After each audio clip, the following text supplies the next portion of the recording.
प्यारे मित्रों नमस्कार। मैं योगेंद्र सिंह योगी आपके बीच में उपस्थित हूँ। मित्रों, आज मैं समस्याओं के साथ में हूँ। एक व्यक्ति जिसके पास में ढेरों समस्याएं थीं, वो इस दुनिया में सबसे ज़्यादा परेशान व्यक्ति था। एक दिन एकांत में बैठ करके अपना आकलन करने लगा और प्रभु से पूछने लगा कि हे प्रभु, इस संसार में मेरा क्या मूल्य है। और इतना दुखी हो गया, इतना व्यथित हो गया कि उसने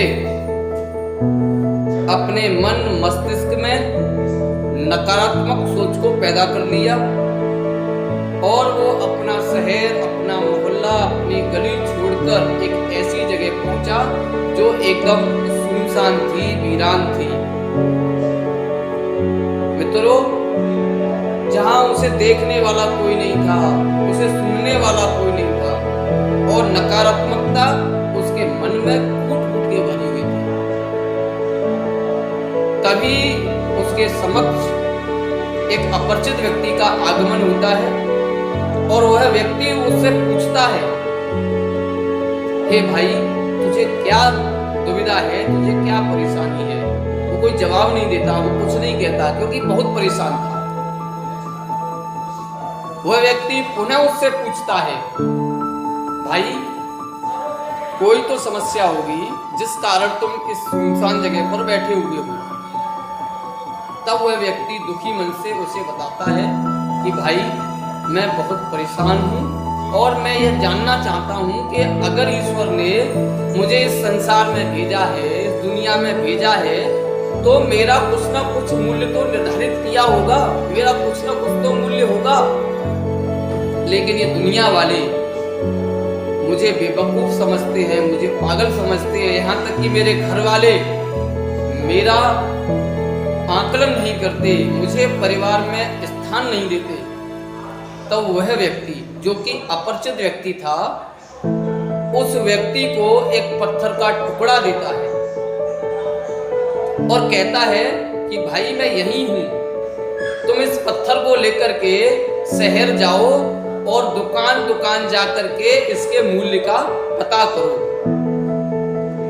वो व्यक्ति मन से टूटा हुआ था, कुछ सूझ नहीं रहा था। कोई अपरिचित व्यक्ति मिला है तो उसने सोचा कि चलो एक प्रैक्टिकल करके देखा जाए, और वह व्यक्ति उससे वह पत्थर लेकर के बाजार की ओर चल देता है।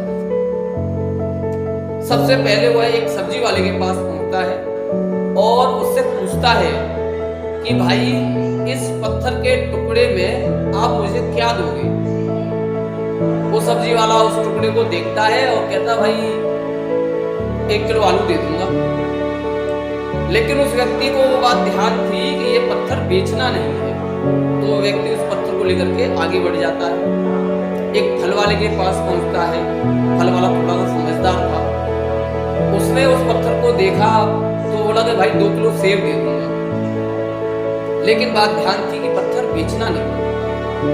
वो आगे बढ़ जाता है, लोहार के पास पहुंचता है। लोहार से भी वही प्रश्न करता है। लोहार कहता है, मैं तुझे फावड़ा दे दूंगा। लेकिन फिर वही बात ध्यान की बेचना नहीं है। वो व्यक्ति आगे बढ़ जाता है और आगे बढ़ने के बाद में वो एक सुनार के पास पहुंचता है। सुनार जो एक अनुभवी व्यक्ति था,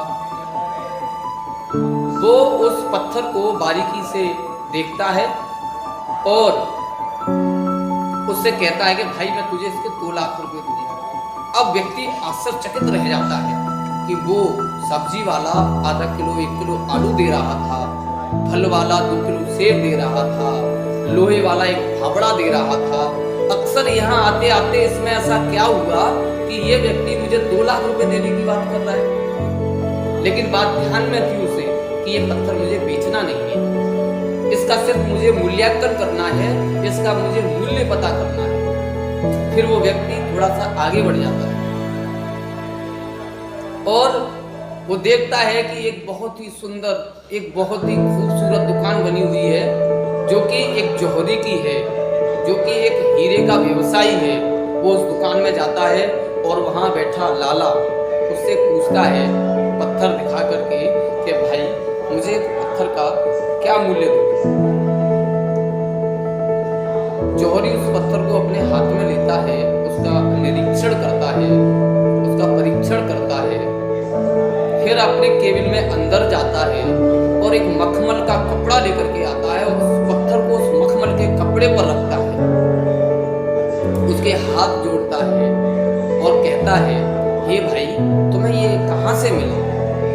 तुम जिसे पत्थर कह रहे हो वो पत्थर नहीं है, ये तो बेशकीमती पारस है, और मैं अपनी पूरी दुकान बेच दूं, अपनी पूरी प्रॉपर्टी बेच दूं, फिर भी मैं इस जिसे तुम पत्थर कह रहे हो इसका मूल्य नहीं दे सकता। अब तो व्यक्ति बहुत ज्यादा अचंभित, उसने वो पत्थर लिया और दौड़ा दौड़ा उस जंगल की ओर जाने लगा जहां वो अपरिचित व्यक्ति बैठा हुआ। उसने पूरे बाजार का मंजर उसे सुनाया तो वो व्यक्ति ने कहा, बिल्कुल तुम इस पत्थर की भांति हो, तुम जैसे व्यक्ति के पास बैठोगे वो तुम्हारे मूल्य को उसी हिसाब से निर्धारित करेगा। आप अच्छे व्यक्ति में बैठोगे, अच्छा निर्धारण होगा, बुरे व्यक्ति में बैठोगे, बुरा निर्धारण होगा। महत्वपूर्ण ये नहीं कि आप क्या हो, महत्वपूर्ण ये है कि आप कैसे लोगों के साथ बैठ रहे हो, आप कैसे विचारों के साथ बैठ रहे हो। तो हमें अपने जीवन में समस्याओं का सामना करना है, हमें अच्छे लोगों के साथ बैठना है, अच्छे विचारों के साथ बैठना है। हम गलत रास्ता चुनेंगे, गलत जगह पहुंचेंगे, हम सही रास्ता चुनेंगे, सही जगह पहुंचेंगे, और हमें अपना मूल्य स्वयं तय करना है।